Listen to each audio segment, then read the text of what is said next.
So hello everyone. So today in this video we're gonna cover about our part 2 of pre historic cultures in India, जिसका हमने first part जो है अपने last video में cover कर लिया है। जिन भी लोगों ने ये पार्ट अभी तक नहीं देखे हैं, I request you all that you first watch our previous two videos and then आप इस सीरीज को कंटिन्यू करिए सो दैट आप कोरिलेट करके अच्छे से सारे टॉपिक्स को समझ पाएं।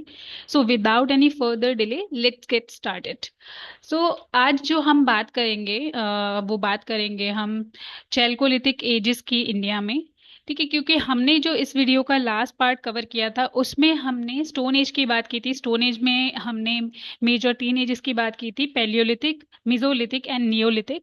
तो कैसे जो है स्टोन एज में डेवलपमेंट्स होते हैं, कैसे जो आपके अर्ली ह्यूमंस थे उनका डेवलपमेंट होता है, कैसे वो डिफरेंट डिफरेंट रीजन्स में फैलते हैं एंड कैसे वो हंटर और गैदरर्स से एग्रीकल्चर तक पहुंचते हैं। तो ये इतना जो पार्ट है हमने लास्ट वीडियो में कवर किया है बहुत ही इजी लैंग्वेज में। तो प्लीज उस वीडियो को जाकर के जरूर से देखिए। तो आज हम बात करेंगे चैल्कोलिथिक एजेस की। तो देखिए चैल्कोलिथिक एज का मतलब क्या होता है। तो सबसे पहले हम इसको ना स्प्लिट करते हैं टर्म को। तो सबसे पहले तो इसका मतलब होता क्या है ना। चैल्कोस का मतलब होता है कॉपर और लिथोस का मतलब होता है स्टोन, विच मीन्स कि ये जो स्टोन है, ये जो एज है सॉरी, वो कॉपर और स्टोन दोनों की एज है। ठीक है। तो इसका मतलब ये है कि यहाँ पे यूज जो हो रहा है वो कॉपर और स्टोन दोनों का ही यूज हो रहा है। इसका मतलब ये है कि यहाँ पे जो हमें टूल्स मिलेंगे ना वो कॉपर के भी मिलेंगे और स्टोन के भी मिलेंगे, जबकि हमने लास्ट वीडियो में क्या देखा था कि वहां पे जो मेजर टूल्स थे वो किसके थे, स्टोन और बोन्स के टूल्स थे। और फिर उनमें हमने देखा था कि कैसे कैसे वो फाइन होते चले गए with in a period of span. तो यहाँ पे हम समझेंगे कि यहाँ पे डेवलपमेंट्स कैसे होते हैं। और दूसरा ये इम्पॉर्टेंट है क्योंकि यहाँ से हमें पता चलता है कि कैसे जो है ट्रांजिशन होता है नियोलिथिक एज से। ठीक है। नियोलिथिक यानी कि स्टोन एज का जो लास्ट फेज था वो क्या था, नियोलिथिक एज था। तो यहाँ से हम आयरन एज तक कैसे पहुंचते हैं, कैसे यहाँ पे मेटल टूल्स का इंट्रोडक्शन होता है।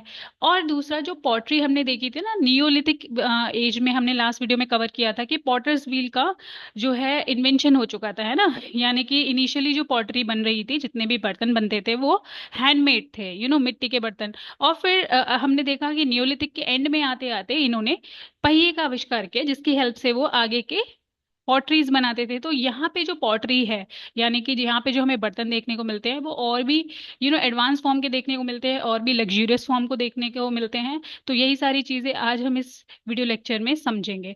तो अभी हम बात कर लेते हैं कि यहाँ पे इसको हम फर्दर कैसे डिवाइड करेंगे। तो देखिए सबसे पहले तो हमें ये समझना पड़ेगा कि यहाँ पे जो टूल्स यूज हो रहे हैं वो दोनों के हो रहे हैं। मतलब देखो ये कॉपर टूल्स हैं और ये पत्थर के भी टूल्स हैं, है ना। दूसरा कि यहाँ पे इसको हम बोलते हैं first metal age in India. तो देखो कब ये क्वेश्चन बहुत बारी पूछा गया है एग्जामिनेशंस में कि जो इंडिया में फर्स्ट मेटल यूज किया गया था वो क्या था, वो सिल्वर था, वो गोल्ड था, वो ब्रॉन्ज था या वो कॉपर था। तो आपका आंसर क्या होगा, कॉपर। क्या आंसर होगा आपका, कॉपर, क्योंकि सबसे पहले जो इंडिया में यूज किया गया है वो क्या है, कॉपर है। दूसरा, अब ये जो एज है ये दूसरा फैली हुई है वेस्टर्न इंडिया से लेके सेंट्रल इंडिया तक, है ना। तो जो आज प्रेजेंट डे राजस्थान वाला रीजन है, महाराष्ट्र वाला रीजन है, वहां से लेके जो प्रेजेंट डे मध्य प्रदेश वाला रीजन है वहां तक इसका जो है आपको विस्तार देखने को मिलता है। अब हम बात करेंगे कि जो चैल्कोलिथिक कल्चर्स हैं इनको भी हम फर्दर डिवाइड करते हैं। ठीक है, डिवाइड कैसे करते हैं वो अभी हम समझेंगे। नेक्स्ट हम बात करेंगे जो बहुत ही इंपॉर्टेंट फैक्ट है यहाँ पे कि ये जो चैल्कोलिथिक कल्चर है ना इनके डिफरेंट डिफरेंट नाम है। तो ये सब एक साथ डेवलप नहीं होते हैं। कब हमेशा याद रखना कि जो चैल्कोलिथिक एज है इंडिया में ये डिफरेंट डिफरेंट रीजन में, जैसे नॉर्थ इंडिया में या सेंट्रल इंडिया में या साउथ इंडिया में या ईस्टर्न इंडिया में एक साथ डेवलप नहीं होते हैं, अलग अलग टाइम पे डेवलप होते हैं। तो आपको ना इनकी टाइमलाइंस में भी जो है डिफरेंस देखने को मिलता है। ये बहुत इंपॉर्टेंट हो जाता है एग्जाम व्यू पॉइंट से, क्योंकि क्वेश्चंस जो है वो यहीं से आते हैं। तो सबसे पहले हम समझते हैं कि यहाँ पे कैसे टूल्स यूज हो रहे हैं। तो अभी हमने समझा कि कॉपर टूल्स यूज हो रहे हैं यहाँ पे। दूसरा कि ये जो है यहाँ से हमें ना अर्ली एविडेंस मिलते हैं ट्रेड के, क्योंकि अभी तक हमने देखा अपने लास्ट वीडियो में वहां पे क्या हो रहा है, डोमेस्टिकेशन ऑफ एनिमल, मतलब जानवरों को पालना स्टार्ट कर दिया था, एग्रीकल्चर भी स्टार्ट कर दिया था। बट जो मेजोलिथिक पीरियड में जो एग्रीकल्चर की स्टार्टिंग हुई थी वो क्या थी, प्रिमिटिव एग्रीकल्चर, मतलब कि बहुत ही गिनी चुनी फसलें वो लोग उगाते थे। सेकंड, जो न्यूलिथिक पीरियड में जो एग्रीकल्चर हो रहा था वो सबसिस्टेंस फार्मिंग हो रही थी, यानी कि वो उतना ही उगा रहे थे जितना वो खा लेते थे, है ना। तो ट्रेड नहीं कर पाते थे, मतलब सरप्लस अमाउंट में वो लोग प्रोडक्शन नहीं कर रहे थे, बस अपने खाने के लिए कर रहे थे। बट यहाँ पे आप देखो कि यहाँ पे जो प्रोडक्शन है वो अच्छी, आई वुड से कैटेगरी में हो रहा है, तभी तो ट्रेड हो पा रहा है ना। दूसरा, यहाँ पे जो मेटलर्जी है इसमें बहुत एडवांसमेंट देखने को मिलता है, मतलब आप इनके टूल्स देखोगे या इनके पॉटरी देखोगे, मतलब जितने भी ये टूल्स बनाते हैं वो सब बहुत के बहुत एडवांस देखने को मिलते हैं। नेक्स्ट, ये क्राफ्ट्स में भी यहाँ पे आपको डेवलपमेंट देखने को मिलता है, जैसे कि हमने लास्ट वीडियो में देखा कि वहां पे जो आर्टिस्टिक एक्सप्रेशन था अर्ली ह्यूमंस का, वो निकल करके आया था। बट वो कैसी पेंटिंग्स बनाते थे? केव पेंटिंग्स बनाते थे, यानी कि दीवारों पे पेंटिंग करते थे या जमीन पे पेंटिंग करते थे, राइट। बट यहाँ पे जो क्राफ्ट्स हैं, अब इनके एडवांसमेंट देखने को मिलेगी आपको इनके बर्तनों में, पॉटरी में। तो इनकी जो पॉटरी है वो बहुत ज्यादा एडवांस लेवल की हो जाएगी, है ना। दूसरा, मेटलर्जी में तो यहाँ पे एडवांसमेंट देखने को मिलता ही है। अब नेक्स्ट हम देखते हैं कि एग्रीकल्चर यहाँ पे जो है ना वो हो रहा था, मतलब एग्रीकल्चर तो मेसोलिथिक पीरियड से ही स्टार्ट हो जाता है। बट यहाँ पे जो है वो एडवांस हो जाता है, जैसे कि हमने देखा ये ट्रेड कर रहे हैं। ट्रेड कैसे कर रहे हैं भाई? ज्यादा उगा पा रहे हैं। तो कैसे उगा पा रहे हैं ज्यादा? मतलब यहाँ पे हल भी चला रहे हैं, है ना। तो दे यूज द प्लोज, तो यहाँ से हमें ना बहुत सारे प्लोज भी देखने को मिले हैं। नेक्स्ट अगर आप देखोगे तो अब यहाँ का जो ड्रॉबैक है, मतलब हाँ, one one more important point, कि जब भी हम चैल्कोलिथिक कल्चर्स की बात करते हैं ना, तो इनका कंपैरिजन हम हमेशा हड़प्पन से हड़प्पन सिविलाइजेशन से करते हैं। बट आप हमेशा ये बात याद रखना कि इनका जो कंपैरिजन होगा वो हमेशा मेच्योर हड़प्पन फेज से होगा, है ना। अर्ली हड़प्पन फेज से नहीं होता, मिडिल हड़प्पन फेज से नहीं होता। यहाँ से भी क्वेश्चन आ चुका है कि इनका कंपैरिजन कहाँ से करेंगे। तो देखो, ये जो है ना मेच्योर हड़प्पन एज जो थी, मतलब जो मतलब ये इसकी स्टार्टिंग कहाँ से हो रही है? वैसे तो ये मेच्योर हड़प्पन एज से पहले के भी इनके कई साइट्स देखने को मिलते हैं, जैसे कि ये हमारा मेच्योर हड़प्पन है ना। तो ये आपकी मेच्योर हड़प्पन एज है। तो कुछ साइट्स जो हैं इससे पहले भी हैं जो हमें चैल्कोलिथिक कल्चर्स को दिखाते हैं इंडिया में, और कुछ साइट्स जो हैं हमें ये मेच्योर हड़प्पन फेज के बाद देखने को भी मिलते हैं, है ना। तो कहने का मतलब है कि इनका जो कंपैरिजन होगा वो हमेशा किस फेज से होगा? मैच्योर हड़प्पन फेज से होगा। और कुछ साइट जो हैं वो मैच्योर हड़प्पन के कंटेम्प्ररी चलते हैं, मतलब कि साथ में ही डेवलप हो रहे थे। ठीक है, तो ये पॉइंट आपको क्लियर होगा। मैं दोबारा से क्लैरिफाई कर देती हूँ। जब भी चैल्कोलिथिक कल्चर की बात होगी तो इसका कंपैरिजन हमेशा हड़प्पन सिविलाइजेशन के किस फेज से होगा? ना तो अर्ली फेज से होगा, ना तो लेटर फेज से होगा, बट किस फेज से होगा? मेच्योर हड़प्पन फेज से। अब मेच्योर हड़प्पन फेज से तो होगा, बट चैल्कोलिथिक कल्चर्स में ही कुछ साइट्स ऐसी हैं इंडिया में जो आपको मेच्योर हड़प्पन फेज से पहले ही डेवलप होती दिख जाएंगी, ठीक है, जिनकी अभी हम बात करेंगे, उनके लोकेशंस भी समझेंगे। कुछ साइट्स हैं जो मेच्योर हड़प्पन के साथ ही डेवलप हो रहे हैं, मतलब मेच्योर हड़प्पन फेज भी चल रहा है और यहाँ पे चैल्कोलिथिक कल्चर भी चल रहा है इंडिया में। फिर कुछ साइट्स ऐसी हैं जैसे कि जॉर्वे कल्चर है महाराष्ट्र का, जो कि मेच्योर हड़प्पन, मतलब हड़प्पन सिविलाइजेशन खत्म हो जाएगी बट ये चल रहा है अभी भी, है ना। तो ये तीनों ही फेज हमें देखने को मिलते हैं। तो अगर क्वेश्चन आएगा कि चैल्कोलिथिक जो कल्चर है वो किस फेज से पुराना है, तो मेच्योर हड़प्पन फेज से। किस फेज के बाद तक चलता है? तो अगेन मेच्योर हड़प्पन फेज के बाद तक ये चलता है। तो आई होप कि ये पॉइंट आपको क्लियर होगा, ठीक है। तो यहाँ से क्वेश्चंस, इसी टाइप के क्वेश्चंस देखने को मिलते हैं। ये छोटे छोटे पॉइंट्स हैं, ये प्लीज नोट करते चलिएगा। अगर आप इतना भी समझ गए ना तो easily you will tackle the questions.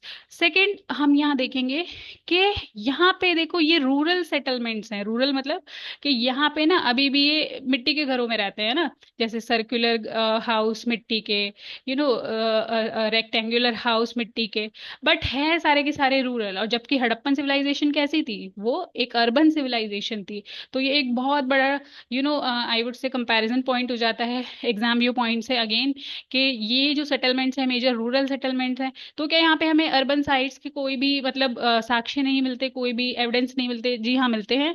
तो वो कहाँ मिलते हैं? हमें अनहार कल्चर में मिलते हैं, अभी हम समझेंगे, ठीक है। तो कुछ साइट्स हैं जहाँ पे थोड़े बहुत एलिमेंट्स हमें अर्बन कल्चर के मिलते हैं, बट अगर आप इसको ओवरऑल कैटेगरी वाइज कैटेगराइज करोगे तो ये रूरल सेटलमेंट्स ही थे, है ना। स्मॉल स्केल, मतलब छोटे स्तर पे ये गांव वगैरह की कम्युनिटीज बना करके रहते थे।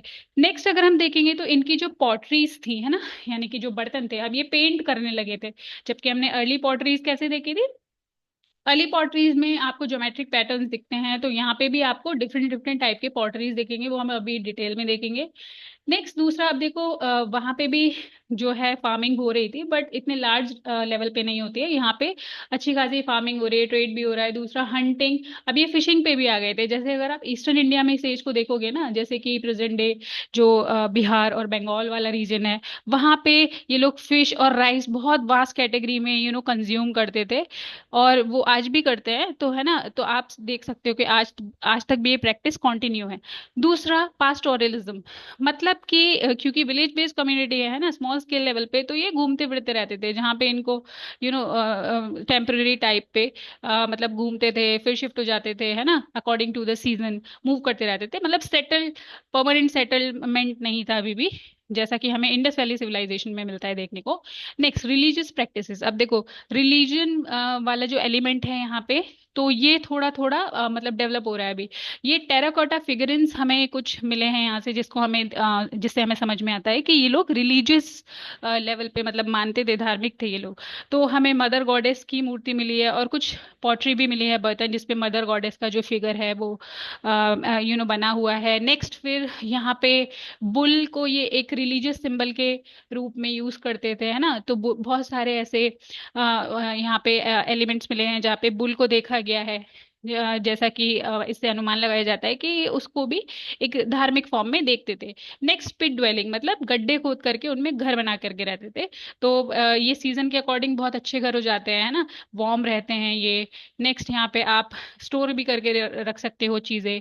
थैच्ड हट्स, मतलब कि जो भूसा होता है, भूसा है ना, उसकी उसके घर बनाना, मतलब नीचे कच्ची ईंटों का यूज करना, और ऊपर जो छत ज्यादा होती थी ना, इनकी जो रूफ्स होती थी मेजरली, वो आपको कैसी दिखती थी, भूसे की बनी हुई दिखती थी।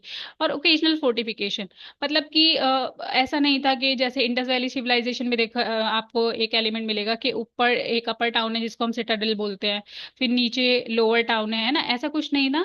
ओकेजनली ये लोग फोर्टिफिकेशंस करते थे, ठीक है, मतलब कि किले बनाना, मतलब क्योंकि सोशल जो इनइक्वालिटीज हैं वो यहाँ पे हमें देखने को मिलती हैं।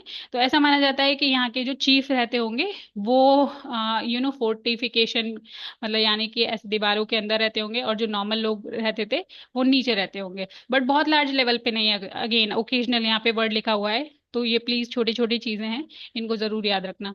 नेक्स्ट, अब हम बात करेंगे इनके सिग्निफिकेंट कल्चर्स की, है ना, मतलब कि इनके साइट्स की, कि कहाँ से कहाँ तक फैले हुए थे। तो बहुत ध्यान से समझना, यहीं से क्वेश्चंस आते हैं।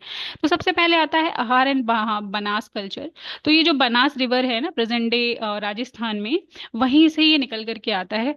तो इसको हम बोलते हैं अनास सॉरी आहार और बनास कल्चर, है ना, आहार बनास कल्चर। तो ये जो रिवर है बनास, इसके नाम पर ही इसका आई वुड से इसको हम कैटेगराइज कर सकते हैं। दूसरा, ये कल्चर बहुत फेमस है इनके पॉटरी के लिए, बर्तन के लिए, अर्बन सेटलमेंट्स के लिए। तो यहाँ पे एक ही साइट थी चैल्कोलिथिक एज में, जिसको हम अर्बन सेटलमेंट के नाम से जानते हैं। इसका नाम है गिलुन। ठीक है, क्या नाम है इसका? गिलुन,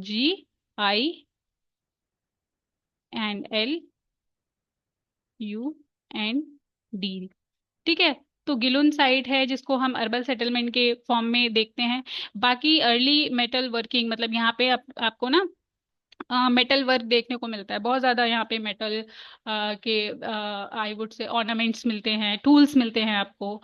और दूसरा, इसको ना इसका ये क्वेश्चन भी पूछा गया है कि आहार जो टाउन है, आहार कल्चर जो है, इसका जो संस्कृत नेम था वो क्या था। तो इसको ताम्रवती के नाम से भी जानते थे, है ना, क्योंकि यहाँ पे कॉपर ना बहुत बड़ी मात्रा में मिलता था, तो इसका नाम क्या है? ताम्रवती। इसको आप नोट कर लीजिएगा, आहार कल्चर को ताम्रवती भी बोला जाता है। Next, Kayatha culture. अब देखो, कायथा कल्चर इसलिए इम्पोर्टेंट है क्योंकि ये one of the earliest Chalcolithic culture है सेंट्रल इंडिया में। कहाँ पे? सेंट्रल इंडिया में, है ना, जो प्रेजेंट डे मध्य प्रदेश वाला रीजन है, मालवा रीजन है ना, वहाँ पे जो कायथा कल्चर है वो बहुत फेमस है।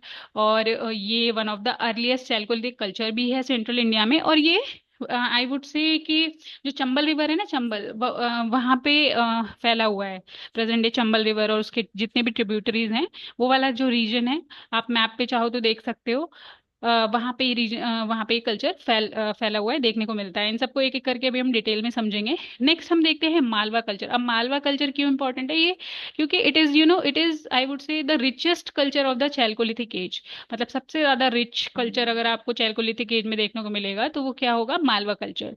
नेक्स्ट, इनकी जो पॉटरी है ना, वो एग्रीकल्चर की तरफ शिफ्ट कर जाती है, मतलब पॉटरी के लिए फेमस है। दूसरा यहाँ पे शिफ्ट देखने को मिलता है हमें एग्रीकल्चर में, है ना। तो एग्रीकल्चर वास्ट लेवल पे यहाँ पे होता है, बहुत ज्यादा प्रोडक्शन, इसीलिए इसको one of the richest culture बोलते हैं चैल्कोलिथिक एज का। Next, Jorwe culture. तो जॉर्वे कल्चर बहुत फेमस है। महाराष्ट्र वाला जो रीजन है वहाँ पे है ये। और इसके जो फेमस साइट है वो प्रकाश साइट है, जो कि तापी रिवर पे या ताप्ती रिवर पे देखने को मिलती है। तो ये इंपॉर्टेंट पॉइंट्स हैं, आप प्लीज लिख लीजिएगा। जॉर्वे कल्चर की फेमस साइट कौन सी है? प्रकाश साइट। और कहाँ पे देखने को मिलते हैं? ताप्ती रिवर या तापी रिवर। दूसरा, यहाँ पे भी आपको कॉपर टूल्स देखने को मिलते हैं, एग्रीकल्चर के एविडेंस मिलते हैं। अब जो लास्ट आपको सिविलाइजेशन अगर आप देखोगे, नॉट लास्ट आई वुड से, इसमें जो सबसे पहले जो अर्ली हड़प्पन जो फेज है ना, सॉरी, जो मैच्योर हड़प्पन फेज है, उसके जो कंटेम्प्रेरी कोई भी सिविलाइजेशन है तो गणेश्वर सिविलाइजेशन है। तो प्रेजेंट डे जो राजस्थान वाला रीजन है ना, जो खेतरी माइंस हैं, सीकर डिस्ट्रिक्ट वगैरह, तो यहाँ पे ये देखने को मिलती है सिविलाइजेशन। इसे हम एक एक करके ध्यान से समझेंगे। नेक्स्ट, सबसे पहले हम कवर करेंगे आहार एंड बनास कल्चर को। तो आप देख लो लोकेशन कहाँ है आहार। गिलुंद जो राजस्थान में है, गिलुंद मैंने बताया अभी, अर्बनाइजेशन मतलब यहाँ पे अर्बन साइट है ये, यही एक पहली अर्बन साइट है जो कि आपको चैल्कोलिथिक कल्चर में देखने को मिलती है।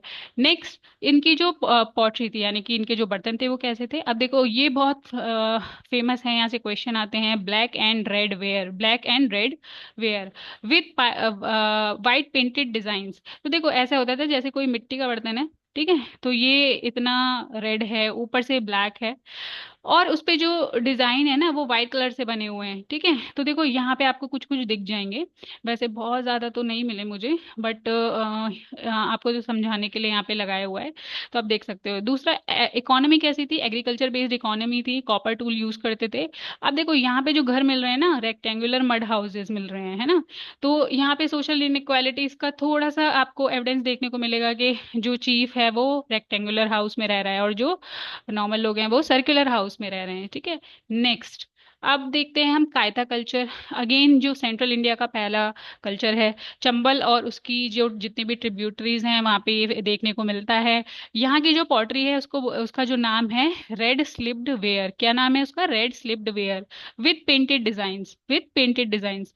नेक्स्ट, आर्टिफैक्ट्स, कॉपर टूल्स और ऑर्नामेंट्स देखने को मिलते हैं। देखो कितने सुंदर सुंदर कॉपर टूल्स ये लोग यूज करते थे। और कॉपर के ऑर्नामेंट्स भी देखने को मिलते हैं, जैसे कि बहुत सारे बच्चे थे जिनके जो बरियल साइट्स हैं वहां से उनके उन कॉपर के नेकलेसेस उनको पहने मिले हैं। और कुछ बच्चे ऐसे भी हैं जहाँ पे बस मिट्टी के बर्तन उनके बरियल साइट्स में देखने को मिले हैं। तो इससे भी हमें पता लगता है कि यहाँ पे सोशल इनइक्वालिटीज तो थी, मतलब कोई अगर रिच है तो उसके बच्चों को नेकलेस पहना के बरी किया जा रहा है, कोई नॉर्मल बच्चा है तो मिट्टी के बर्तनों के साथ, है ना। दूसरा सिग्निफिकेंस क्या है भाई? मैंने बताया आपको कि one of the earliest Chalcolithic culture है ये सेंट्रल इंडिया में। याद रखना, सेंट्रल इंडिया में नहीं, सेंट्रल इंडिया में। इंडिया में तो यही है, आहार है ना। नेक्स्ट, अब हम देखते हैं कि Malwa culture, again very important. तो मालवा कल्चर की अगर आप फेमस साइट्स की बात करोगे तो नवदा तोली, ये बहुत इंपॉर्टेंट है। क्यों इंपॉर्टेंट है? क्योंकि ये जो नवदा तोली जो आपकी साइट है ना, यहाँ यही एक ऐसी साइट है चैल्कोलिथिक कल्चर की जिसमें ऑलमोस्ट जितने भी फूड ग्रेन्स है ना सबके एविडेंस आपको मिलते हैं, जैसे कि राइस, व्हीट, बार्ली, दालें मिलती हैं, मसूर की दालें मिलती हैं, ग्राम्स मिलते हैं, काले चने मिलते हैं। तो ये बहुत इंपॉर्टेंट पॉइंट है, आप नोट कर लीजिएगा कि नब्दा तोली ही एक ऐसी साइट है चैल्कोलिथिक कल्चर की जहां से आपको सारे फूड ग्रेन्स के एविडेंस देखने को मिलते हैं, है ना, ग्रेन्स के, फूड ग्रेन्स के, ठीक है। दूसरा, फिर ईरान इनकी एक साइट है। तो अभी जो आपको अगर क्वेश्चन आता है कि कौन सी नदी के किनारे, तो बीना रिवर के किनारे ये साइट आपको देखने को मिलती है। अगेन बीना किसकी ट्रिब्यूटरी है? बेतवा जो रिवर है उसकी ट्रिब्यूटरी है बीना, ठीक है। तो और हाँ, नर्मदा तोली कौन से रिवर के किनारे देखने को मिलती है? तो नर्मदा जो रिवर है ना, फेमस, बहुत फेमस रिवर है नर्मदा, वेस्टर्न फ्लोइंग रिवर। तो उसके किनारे देखने को मिलती है नब्दा तोली, यहाँ से हमें सारे फूड ग्रेन्स मिले हैं ऑलमोस्ट। ईरान बीना रिवर रिवर के सॉरी किनारे देखने को मिलते हैं। अगेन जो बीना है वो किसकी ट्रिब्यूटरी है? बेतवा रिवर की ट्रिब्यूटरी है। नेक्स्ट अगर देखोगे अदर साइड्स जो है इनकी एमपी में देखने को मिलती है ना। महाराष्ट्र में अभी हम देखेंगे जॉर्वे कल्चर बहुत फेमस है महाराष्ट्र का। तो मालवा कल्चर सिर्फ एमपी में देखने को मिलता है, आप इसे करेक्ट कर लीजिएगा, महाराष्ट्र में देखने को नहीं मिलता है, ठीक है।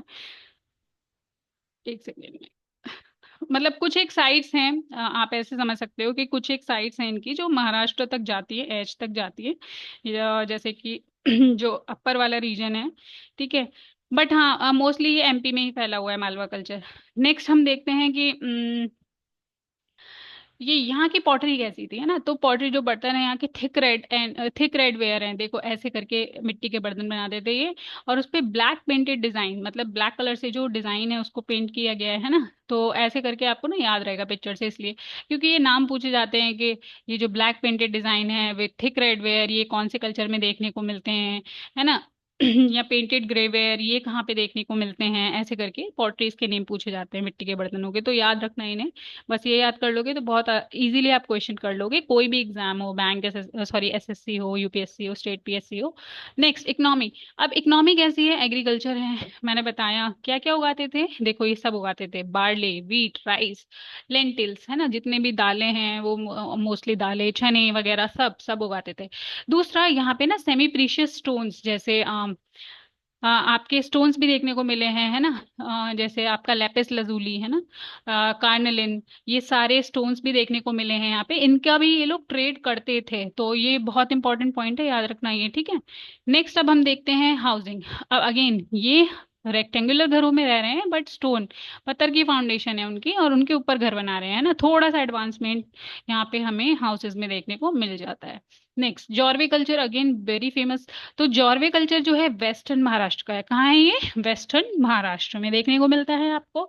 और जॉर्वे कल्चर में अगर आप देखोगे तो मतलब यहाँ पे दाइमाबाद जो है वो one of the largest known site है ना। लिख लेना, दाइमाबाद जो है जॉर्वे कल्चर की one of the largest known site है चैल्कोलिथिक एज की। और क्योंकि जॉर्वे जॉर्वे कल्चर इसलिए भी फेमस है क्योंकि यहाँ पे हमें जो दाइमाबाद है वहां से जो हड़प्पन सिविलाइजेशन है उसको ब्रॉन्ज एज में रखते हैं, याद रखना है ना। हड़प्पन सिविलाइजेशन को हम किस एज में रखते हैं? ब्रॉन्ज एज में रखते हैं। तो सिमिलरली जॉर्वे कल्चर में जो दाइमाबाद है ना वहां से भी हमें कुछ एक ब्रॉन्ज के गुड्स मिले हैं। इसका मतलब कि दाइमाबाद जो है वो मैच्योर हड़प्पन फेज के कंटेम्प्ररी है ना। यही तो मैंने बताया था ना कि कुछ मैच्योर हड़प्पन के पहले साइट्स थे, कुछ मैच्योर हड़प्पन के कंटेम्प्ररी थे और कुछ मैच्योर हड़प्पन के बाद भी थे। तो इसमें से जो दाइमाबाद है क्योंकि वहां से हमें ब्रॉन्ज गुड्स मिलते हैं तो वो इसका मतलब वो समवेयर अराउंड इनके कंटेम्प्रेरी रहे होंगे। अगर आप बाकी आप इसके पूरे कल्चर की बात करोगे तो ये मैच्योर हड़प्पन फेज के बाद भी देखने को हमें मिलता है। मतलब देखो 700 बीसीई, है ना, लगभग 2700 साल पहले ये कल्चर आपको मिल जाएगा। जबकि इंडस वैली सिविलाइजेशन लगभग 2500 साल पहले खत्म हो जाती है। नेक्स्ट स्ट्रक्चर्स देखो, अगेन रेक्टेंगुलर हाउसेज है, ग्रेन स्टोरेज बिन्स है, मतलब वही जहाँ पे स्टोर करके रखते थे ये। नेक्स्ट एविडेंस ऑफ ट्रेड, मतलब ट्रेड तो करते ही थे हड़प्पन सिविलाइजेशन से, तभी तो हमें दाइमाबाद में जो है तांबे के कुछ एक बर्तन वगैरह देखने को मिलते हैं ना, है ना। तो इसके साथ मतलब ये भी पता लगा सकते हो कि ये हड़प्पन से ट्रेड करते थे, है ना। अब हम देखते हैं लास्ट सिविलाइजेशन हमारी गणेश्वर सिविलाइजेशन। तो देखो गणेश्वर सिविलाइजेशन को अगर आप देखो ना तो कांताली या कांतली के किनारे ये मिल जाती है, जो कि दृष्टद्रवती रिवर की अगेन ट्रिब्यूटरी है ना, सहायक नदी है ये दृश्यवती रिवर की। नेक्स्ट जो मेन साइट है उसी के नाम पे इस सिविलाइजेशन को जाना जाता है, दैट इज गणेश्वर। खंडेला तहसील जो है सीकर डिस्ट्रिक्ट की, है ना, वहां से ये देखने को मिलती है। अब ये जो रीजन है ना ये बहुत कॉपर में रिच है ना, कॉपर में रिच है बहुत ज्यादा रीजन राजस्थान, क्योंकि यहाँ पे हमें खेतरी माइंस वगैरह जो है वो इसके नियर बाय में है। दूसरा थाउजेंड ऑफ कॉपर टूल्स, बहुत ज्यादा ही मात्रा में यहाँ पे कॉपर टूल्स मिले हैं भाई, क्योंकि ये रीजन ही पूरा जो है कॉपर में रिच है। नेक्स्ट ऑब्जेक्ट्स जो हैं वो भी मिले हैं यहाँ से हमें। अब क्या क्या ऑब्जेक्ट्स मिले हैं? एरो हेड्स मिले हैं हमें, स्पेयर हेड्स मिले हैं, फिश हुक्स मिले हैं, मतलब फिशिंग वगैरह में भी ये लोग इन्वॉल्व थे, चिजल्स मिले हैं, बैंगल्स मिले हैं हमें। अब इनकी जो पॉटरी है वो कैसी है? रेड वेयर है, ब्लैक ऑन रेड वेयर है और ग्रे वेयर है, मतलब ग्रे कलर के मिट्टी के बर्तन, है ना, लाल कलर की मिट्टी के बर्तन जिनके ऊपर ब्लैक कलर का पेंट है, दूसरा पूरे लाल बर्तन, मतलब तीनों टाइप की पॉटरी मिली है। बहुत इंपॉर्टेंट पॉइंट है, याद रखना, ठीक है, बहुत इंपॉर्टेंट है, इसको याद रख लेना। अच्छा, मैं कट नहीं कर रही हूँ, सॉरी, ये मिस्टेकनली मुझसे हो जा रहा है। Next, pottery was wheel made, अब देखो, और हैंडमेड एज वेल। तो यही मैंने बताया था कि अर्ली जो नियोलिथिक फेज था वहां पे हैंडमेड पॉटरी थी, तो वहां पे ही पहिए का निर्माण होता है। तो यहाँ पे भी हमें सेम, मतलब कुछ पॉटरी जो है वो पहिए से बनाई गई है, कुछ हाथों से बनाई गई है, often with painted geometric design, मतलब ये ज्योमेट्रिक डिजाइन ऐसे कर करके बनाते थे उस पे, है ना, ज्योमेट्रिक डिजाइन वगैरह पे पॉटरी पे बनाते थे। तो देखो क्वेश्चंस यहीं से आते हैं सबसे ज्यादा, इनके पॉटरी से। अगर आप पीसीएस एग्जाम्स वगैरह की बात करोगे तो ये सारी चीजें ध्यान रखना, कौन सिविलाइजेशन पहले आई, कौन सी बाद में आई, कौन सी किस नदी के किनारे थी, उनमें वो पॉटरी कैसी यूज कर रहे हैं, अर्बन थी या रूरल थी, कौन किसके कंटेम्प्ररी था, कौन पहले आया कौन बाद में आया, यहीं से क्वेश्चंस आते हैं। अब हम देखते हैं कि जो गणेश्वर सिविलाइजेशन है इसका क्या रिलेशन था इंडस वैली सिविलाइजेशन के साथ। तो देखो, सबसे पहली बात तो ये है कि ये स्कॉलर्स मान रहे हैं, but again this is not specific. तो क्योंकि स्कॉलर्स मान रहे हैं कि भाई देखो, ये क्या करते थे, ये हड़प्पन्स को कॉपर टूल तो सप्लाई करते थे, क्योंकि ये तो ऑलरेडी कॉपर रिच है, बट वहां से इनको बदले में उतना कुछ मिलता नहीं था, ठीक है। तो मतलब ये ट्रेड सेंटर के टाइप से काम करते थे हड़प्पन्स के लिए। दूसरा, डिक्लाइन कैसे होता है इसका, तो डिक्लाइन इसलिए हुआ क्योंकि रिसोर्स डिप्लीशन हो गया। अब वही है कि किसी चीज को आप बार बार इतना मतलब निकालोगे, अब जस्ट बिकॉज कि आपके पास कोई चीज है आप उसको इतना ओवर यूटिलाइज करोगे तो ऑब्वियसली वो खत्म होगा एक पॉइंट पे, है ना। जैसे हम लोग भी तो ये कर रहे हैं, पानी हम लोग को मिल जा रहा है इजीली, तो इतना पानी हम लोग वेस्ट कर देते हैं। अब जिनको पानी नहीं है तो उनको है ही नहीं। तो सेम विद दिस के रिसोर्स डिप्लीशन, मतलब सारे रिसोर्स खत्म हो गए। अब भाई, rise of better organise urban centres like mature Harappan sites. तो कहने का मतलब है, जब आपके यहाँ कुछ रहेगा नहीं तो आप तो माइग्रेट ही करोगे ना। तो लोग यहाँ से क्या कर गए, माइग्रेट कर गए और जाके हड़प्पन सिटीज में बस गए, तो ऐसे करके इनका क्या हो जाता है, डिक्लाइन हो जाता है। Very good. नेक्स्ट, अब देखो टाइमलाइन है, इसको जल्दी से रिवाइज कर लेना, बहुत इंपॉर्टेंट है। तो सबसे पहले फर्स्ट यूज ऑफ कॉपर कब होता है, क्योंकि हमें पता है कि इंडिया में जो पहला मेटल यूज हुआ है वो क्या हुआ है, कॉपर यूज हुआ है ना। कब हुआ है ये कॉपर, 4000 बीसीई, है ना। इसमें +2 करो, मतलब लगभग 6000 साल पहले। दूसरा, गणेश्वर डिपॉजिट्स हमें देखने को कहाँ मिलते हैं, 2800 से 2200, ये जो एज है ना। अच्छा, एक सेकेंड, इनमें ना सबके टाइमलाइन यहाँ पे दिए हुए हैं बाय द वे, ये सॉरी, ये देखते रहना एक एक करके, है ना, जैसे टाइमलाइंस दिए हुए हैं इनको नोट कर लेना, या फिर ये एक काम करना, ये पूरा का पूरा चार्ट ही पढ़ लेना, यहाँ से आपका काम हो जाएगा। तो 4000 BC first use of copper. Next, 2800 से 2200 बीसीई गणेश्वर डिपॉजिट्स मिलते हैं, यानी कि गणेश्वर सिविलाइजेशन। फिर इसके बाद आहार कल्चर आता है, ठीक है। नेक्स्ट फिर देखोगे Kayatha culture, one of the earliest culture of Malwa region, sorry, हाँ, Malwa region. Then Malwa culture आता है 1700 से 1200, है ना। तो मालवा कल्चर हमने देखा। नेक्स्ट, हाँ, अब अगर देखोगे चैल्कोलिथिक कल्चर में ना बर्न ब्रिक बस गिलुन से मिलते हैं। अगेन ये बहुत इंपॉर्टेंट पॉइंट है, क्योंकि मैंने बताया ना ये लोग कैसे घरों में रहते थे, रेक्टेंगुलर और सर्कुलर, बट ज्यादातर जो थे वो कच्ची मिट्टी के घर थे, या फिर कच्ची मिट्टी की बनी ईंटों के घर थे। तो बर्न ब्रिक कहीं नहीं मिलती हैं, बट जो बर्न ब्रिक मिलती है वो गिलुन में मिलती है, तभी तो अर्बनाइज सेंटर है ना। अर्बनाइज सेंटर है, बस यही तो है गिलुन। कहाँ, ये कौन सी कल्चर का पार्ट है, आहार बनास कल्चर का, यही तो हमने देखा था। तो 1500 बीसी से लगभग यहाँ पे आपको जो है बर्न ब्रिक्स देखने को मिलते हैं गिलुंद में, ठीक है। नेक्स्ट फिर 1400 बीसी से 700 बीसी, ये जॉर्वे कल्चर का टाइम है। अब एंड कब हो जाता है, लगभग 1200 बीसीई एंड हो जाता है चैल्कोलिथिक कल्चर्स का। कहाँ, सेंट्रल और वेस्टर्न इंडिया में, है ना, सेंट्रल और वेस्टर्न इंडिया में। तो फिर इनको मतलब इनको कौन ओवरटेक करेगा, है ना। इसके बाद क्या आएगा, फिर आयरन एज आएगा। तो कहाँ पे आएगा, कैसे आएगा, अभी देखते हैं। दूसरा, फिर जो जॉर्वे कल्चर है, यही तो हमने देखा कि मेच्योर हड़प्पन फेज के बाद तक भी जॉर्वे कल्चर आपको देखने को मिलता है। तो इसका एंड कब हो रहा है, 700 बीसी, ठीक है। तो ये टाइमलाइन बहुत इंपॉर्टेंट है, इसको याद कर लेना, यहाँ से भी आपका एक ना एक क्वेश्चन तो पक्का फंस ही जाएगा। नेक्स्ट, अब हम देखते हैं आयरन एज। अब देखो आयरन एज, इसको हम मेगालिथिक कल्चर भी बोल रहे हैं। मेगालिथिक मतलब हमने माइक्रोलिथ्स देखा था, मतलब छोटे छोटे पत्थर। मेगालिथिक मतलब ये बड़े बड़े पत्थर हैं, ठीक है। तो आयरन एज कैसे आती है इंडिया में, तो जितना भी आपका ये जो आई वुड से जो गैंजेटिक रीजन है ना, ईस्टर्न इंडिया वाला, है ना, जहाँ पे प्रेजेंट डे यूपी बिहार वाला रीजन, यहाँ पे जो चैल्कोलिथिक एज है उसको रिप्लेस करती है क्या, आयरन एज। ठीक है, क्या रिप्लेस करती है उसको? Iron age. अगेन फिर समझ लो, जो गैंजेटिक रीजन है, जो गंगा वैली वाला रीजन है ना, जो ईस्टर्न रीजन है हमारा, वहां पे जब चैल्कोलिथिक एज खत्म हो जाती है तो वहां पे कौन सी एज आती है? आयरन एज आती है। अच्छा, सदर्न इंडिया में क्या होता है? जब सदर्न इंडिया में चैल्कोलिथिक एज खत्म होती है तो यहाँ पे क्या आते हैं? यहाँ पे फिर मेगालिथिक कल्चर आ जाता है ना। मेगालिथिक मतलब बड़े बड़े पत्थरों का बरियल प्रैक्टिसेस इसको हम बोलते हैं। मतलब ऐसे करते थे, बड़े बड़े पत्थर बनाते थे, ठीक है, और उनके नीचे लोगों को दफना दिया, इसी को बोलते हैं मेगालिथिक कल्चर। और यहाँ पे हमें कुछ स्टोन मॉन्यूमेंट्स भी मिलते हैं। मतलब ये क्या करेंगे, बड़े बड़े पत्थर लेंगे और इसके ऊपर कुछ ऐसे कर करके ये मॉन्यूमेंट्स बनाएंगे, है ना, उसके अंदर ये अपनी प्रैक्टिसेस करेंगे, रिचुअल्स करेंगे, ऐसा करके। तो इसी को बोलते हैं हम मेगालिथिक कल्चर। तो ईस्टर्न इंडिया में आयरन एज को, सॉरी, चैल्कोलिथिक एज को कौन टेक ओवर कर रहा है? Iron age. और सदर्न इंडिया में कौन कर रहा है? Megalithic culture.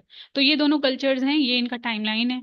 दूसरा यहाँ पे क्या होता है? आयरन टूल्स आ जाते हैं भाई। आयरन टूल्स आते हैं तभी तो, जो हमने देखा था ना जब हमने फर्स्ट लेक्चर पढ़ा था, कि वेस्टर्न इंडिया से जो सेटलमेंट है ईस्टर्न इंडिया का, ये हमारा जो है सेटलमेंट पैटर्न है इंडिया का। मतलब कि जो वेस्टर्न पार्ट्स हैं इंडिया के, वो पहले सेटल हो जाते हैं और ईस्टर्न पार्ट्स जो हैं वो बाद में सेटल होते हैं। रीजन यही है, क्योंकि जो हमारे इंडिया में जो बारिश होती है ना, वो वेस्ट से लेके ईस्ट तक बढ़ती चली जाती है। मतलब अगर आप ईस्ट इंडिया से वेस्ट इंडिया में जाओगे तो बारिश आपको कम मिलती है। यहाँ पे कम होती चली जाएगी बारिश, बल्कि ईस्टर्न इंडिया में ज्यादा बारिश मिलेगी आपको। और तभी तो ईस्टर्न इंडिया में थिक फॉरेस्ट है।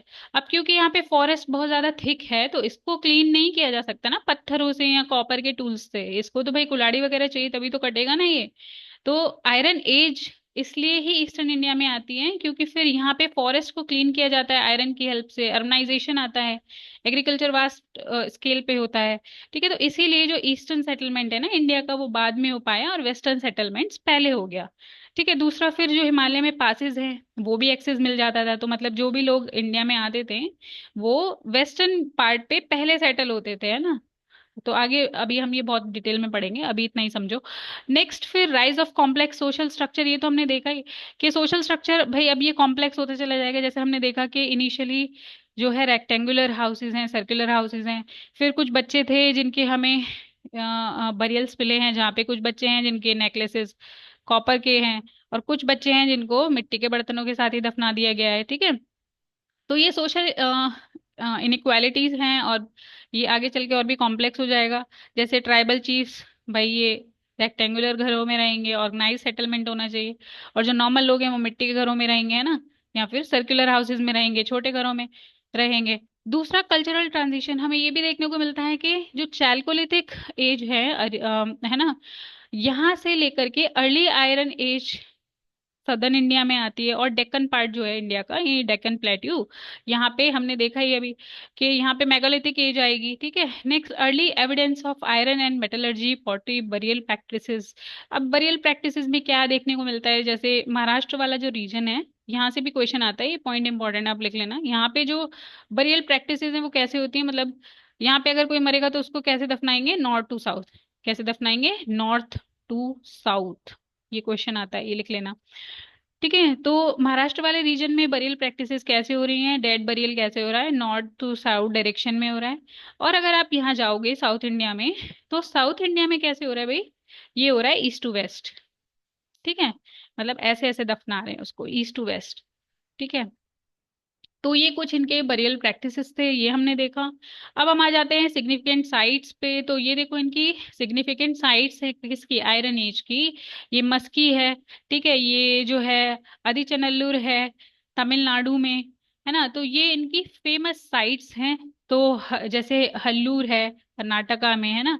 तो यहाँ पे हमें आयरन स्मेल्टिंग के जो एविडेंस देखने को मिलते हैं। फिर अदिचनल्लूर जो तमिलनाडु में है, यहाँ पे हमें मेगालिथिक ग्रेव्स देखने को मिलती हैं, बरियल प्रैक्टिसेस देखने को मिलती हैं। तो कैसे दफना रहे हैं यहाँ पे? East to west. और मेगालिथिक मतलब बहुत बड़े बड़े ऐसे ऐसे करके पत्थर लगा दिए, उसके बीच में किसी को दफना दिया। ठीक है, तो ये इनके सिग्निफिकेंट साइट्स हैं। अब ये हमने बहुत ही इजी फॉर्म में समराइज किया, जो भी हमने दोनों पार्ट्स कवर किए थे। इससे पहले वाला वीडियो भी इसमें समराइज किया हुआ है। टाइम मिले तो प्लीज वो वीडियो जाके जरूर देखना, आपको दोनों ये टॉपिक बहुत अच्छे से प्रिपेयर हो जाएंगे। फिर कभी दोबारा इसको रटने की जरूरत तो नहीं पड़ेगी।